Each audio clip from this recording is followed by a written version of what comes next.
90 points. Sheffield United finished on the second team to finish on that level of points and not be automatically promoted. But there's still hope. Welcome back to our Blades. What Jack says, 90 points for the season after a car cash Premier League is an incredible effort. The players and staff have been superb ahead of this playoff campaign to come. Whatever happens, we're going to be united all the way. Thank you very much for joining us. This week we're asking, should Callum O'Hare start against Bristol City? Given how he's performed against Blackburn, we'll get these two views on that. Shax is away this week, so we're safe to ask that question. Bristol City preview is coming as well. We've got some Bristol City fans on to talk about the big game this Thursday night.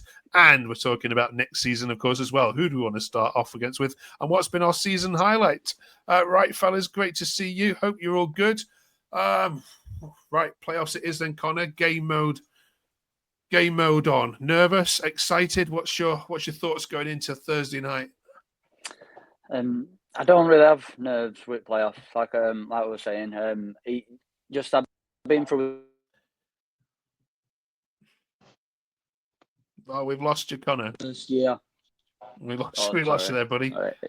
Oh, we've got you back. Yeah. On, you were saying.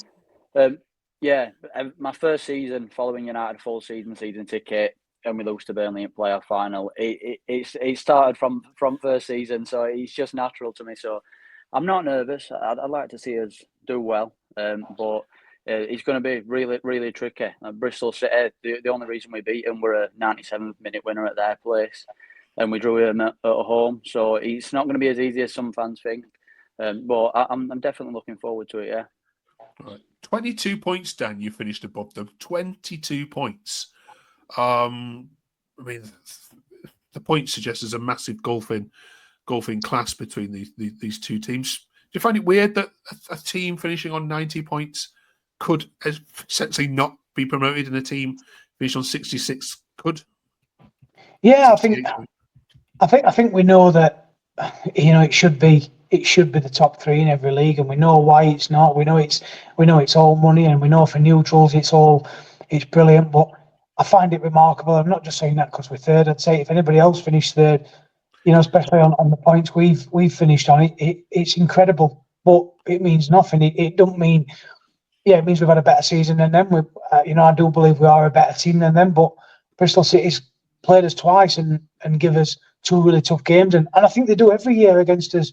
They seem to be a team that we genuinely struggle against, and I do think I said it many months ago on here.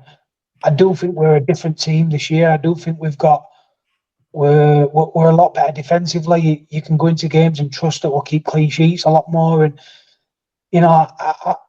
it's just a lottery. And I'm not particularly bothered after seeing United in playoffs all these years. I know that at some point in whatever happens in the rest of the world is we are going to get a playoff win at some point, whether I see it but it is what it is. And do I think we'll beat them over 2 games? I do, but we'll see, won't we? I want to get your view on the ticket prices for the game at Bramall Lane in a second as well, because there's been some consternation about that. Let's go on to what we were talking about before, though, with Callum O'Hare. Connor, Callum O'Hare and Hamer link-up was brilliant again yesterday against Blackburn. Why has Callum O'Hare been benched? He has great feet and a football brain. He didn't start in any of the 3 defeats. Anel and Holding stand out as top defenders, Robbo club captain from the bench.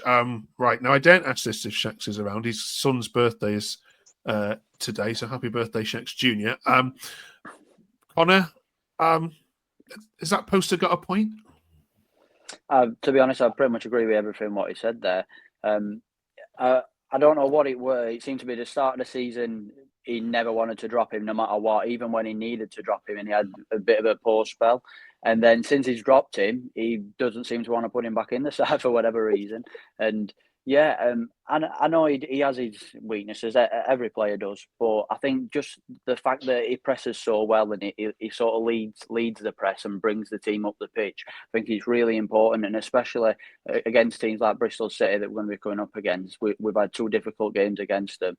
And I think the key thing for us is to be pushing high, pressing and not giving many time on the ball. And I think he's vital to us doing that. I think when he's off the pitch, you can notice it. And as much as I have moaned about him throughout the season, I think he is key when we need him for certain games.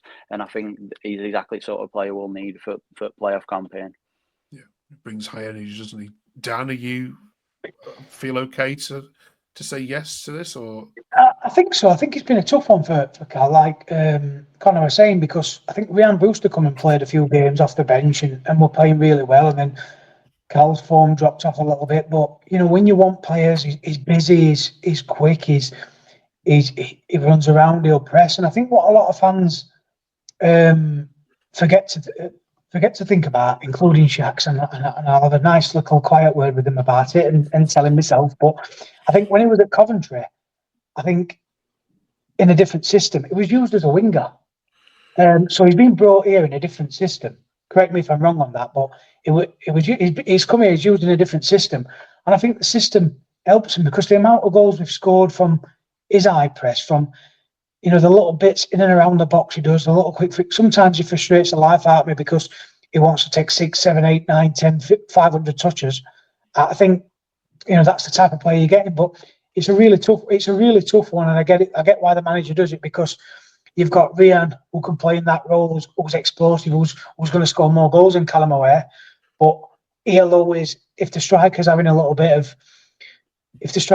a couple of minutes off, Callum O'Hare will go and be the first line of press, and he'll do it all game, and he'll tell others to do it. And I think that's why it's really tough at home games when you're trying to do it against a top side. You want the right players in the right, and it's difficult. Cal's fit. Cal's going to be fit all game and do it. And I think he has to play for me in both games. He probably has to play because he's going to give you 180 minutes, even plus extra time, and he won't be tired. He'll just run and run and run. That's the difference. So for me, he should be a starter. Okay. Right, stay tuned. We'll talk about ticket prices in a second, and we'll also talk about your season highlights. Let's bring in our Bristol City lads, though. I'm delighted to be joined by Liam Fowler and Sam Crafer, who I've come all the way over from where Robins walk across the Terrace Talk network. How are you, fellas? Are you looking forward to this one, Liam? Yeah, it'll be a big, good spectacle. Bit of added thing to it. My best mate's Sheffield United fan, so there's always good banter between us when we play each other. But yeah, it'll be good. 2 legs. I think the home game at Ashton Gate will be vital.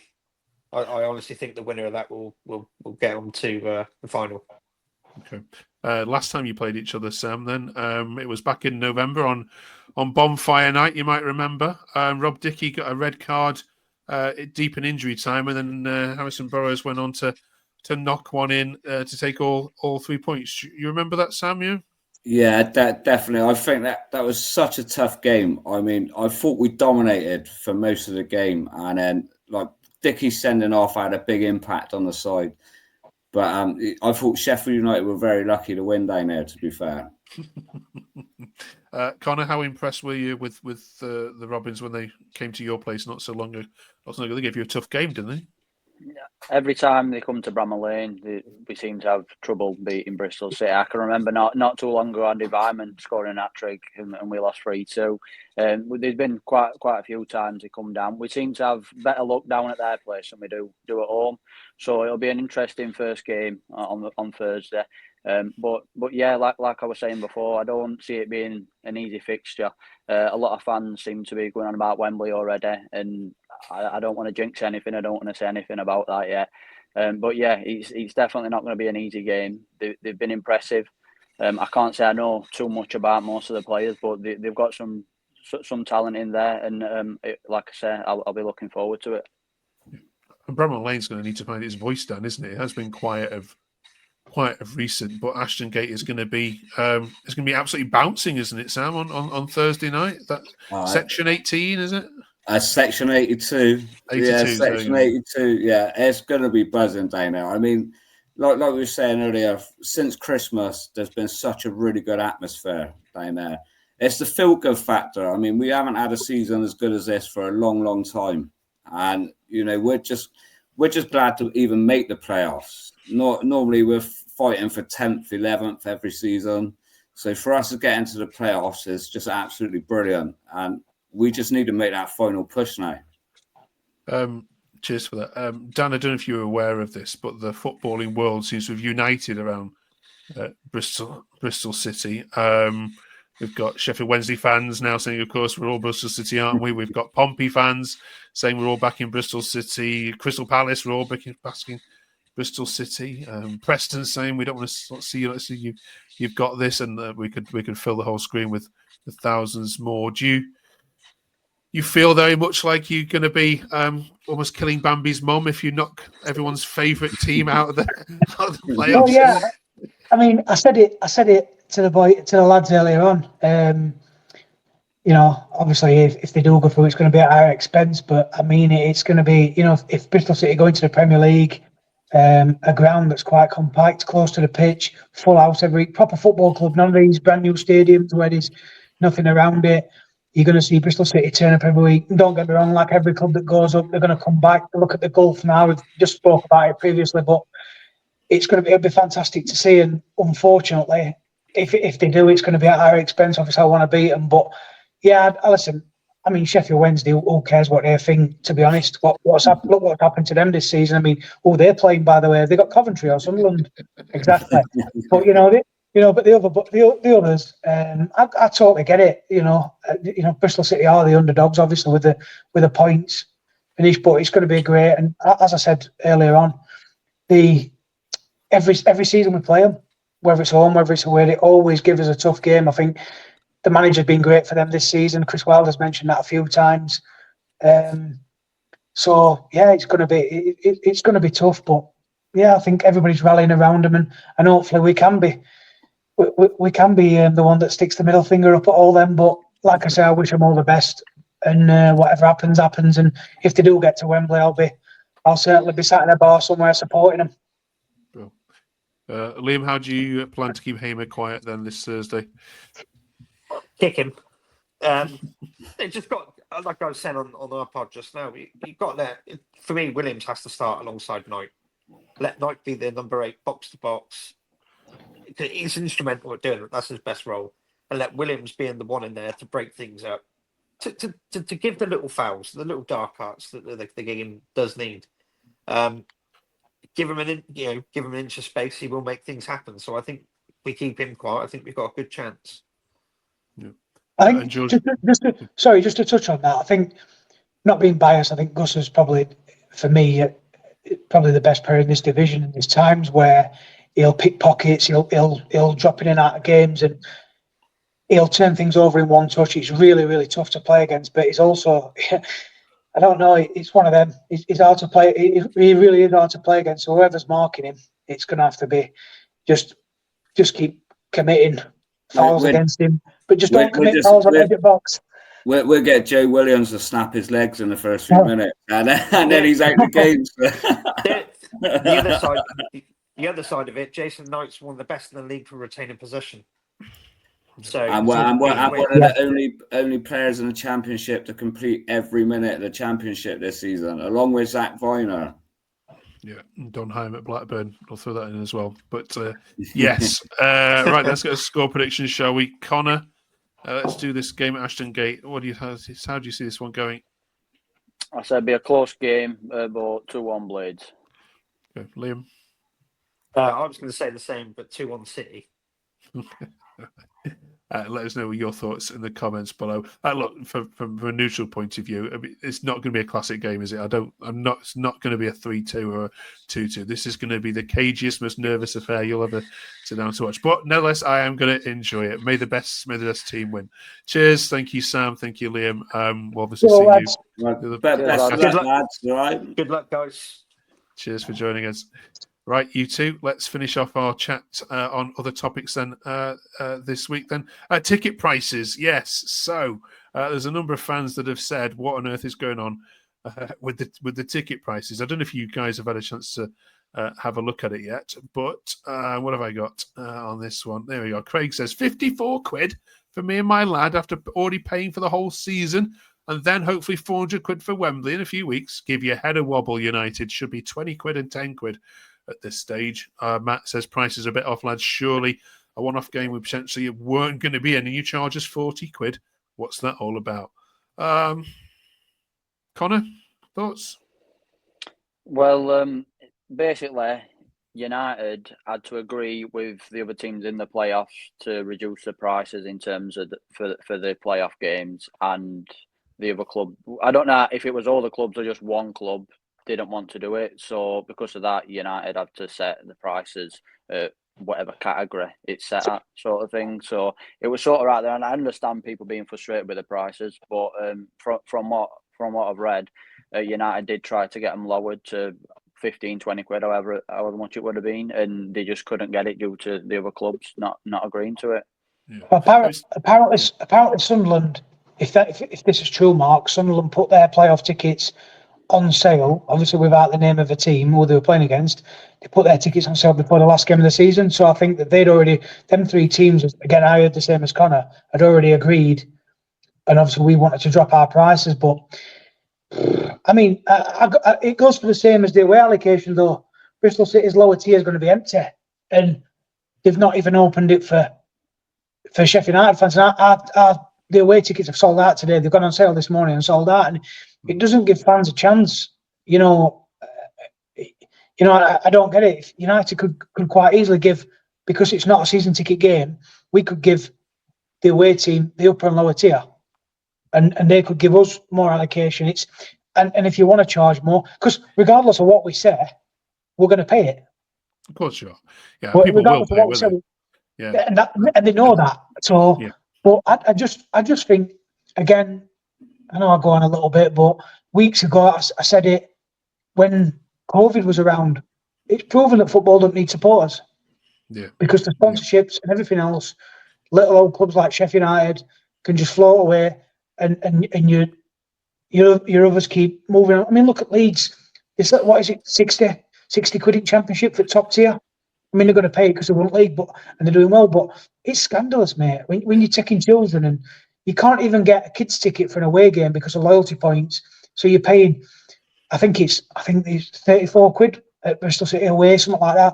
But you're paying that for a child as well, because how the loyalty points work, say it's 65,000 points. How many kids are going to get 65,000 loyalty points? So you're buying, if you want to take your two sons, for example, it's over 100 quid before you've even got in your car or got on a coach. It's scandalous, mate. It really is. And I think something needs doing from the league in terms of this. Oh, 100% agree. We also need to look at cost of season ticket prices as well, don't we? Which are skyrocketing. All right, yeah, no blame, of course, at the club here. Just in general, someone needs to look at it. As you rightly say, thank you very much. Right, a quiz question before we finish. Where would Sheffield United be in the league if only goals scored by homegrown players counted? We'll get you the answer to that in a second. Where would United finish if only homegrown players goals in the league counted? The answer might surprise you. Right then, let's presume we've gone to Wembley and we've gone up then, Connor. You're in the Premier League next season. Opening day fixtures. I want your first home and first away one. Who do you want? First away, I'd say Everton, just because see a new ground so we can come and see that. Nice easy 3 points for us to kick off. That'd be great. Thank you. I don't know about that. And you can get drinks in. You can get drinks in and all, Mark. Yeah. In terms of home games, I'd like a big one, maybe Man United, because I don't like them also. Start off the campaign with a nice easy 3 points. Perfect. Man U turning up. Done. Wednesday home or away? Oh, sorry, they're not there, are they? No, I think I think I don't know really. You've got to play them all, haven't you? So it'd be nice to start at home, nice sunshine in August. I don't, get one at Biggens out that way. Get Man City at home, Chelsea at home, something like that. And I mean, we could start off. Get ourselves top at league, beat Everton 3 or 4-0 on opening day of season. That'd be nice. Yeah, there we are. Right. City. Yeah, you're always welcome to come and have a pint with us, Mark. If we do, by the way, you're invited. Absolutely. If you, well, I need to come to Sheffield. Try these famous chip butties that you keep singing about. Oh, brilliant! Absolutely. Okay. Right then. Yes. Where would Sheffield United finish if only homegrown players? Well, the answer would be top of the league. Wow. Yeah, unbelievable, isn't it? And where would Leeds be? Look at that. Not even in the top 6. So there you are. You are the most British if you want to call it that. If you look at it that way, you are the most British side in the division, if that counts for anything. There we go. Right, we'll ask you for your season highlights when we meet again. This is not the last recording, of course. We're going to be going live, okay? We're live on Wednesday, the 14th of May, after both the games have concluded, and we know the opposition if Sheffield United get through for the Coventry-Sunderland game. So please join us live Wednesday, the 14th of May. Put your notifications on now to join Connor, Dan, and Shex for the final one of the season, as we look ahead, of course, to hopefully the final Sheffield United versus Coventry City. Got a funny feeling that's how it's going to go. Join us then for that. Thanks for watching. Good luck, both of you, in the semi-finals. We'll be rooting for someone to win. You'll be rooting. You'll be rooting for Bristol City, Mark. I've heard you on the podcast. I'll be rooting for a good game. I'll be rooting for a good game. Connor is a dark horse, that Mark. Don't you worry about that. I know. I will listen. Don't you worry. There's no video evidence of it. Right, catch you next week. Thanks for watching, everyone.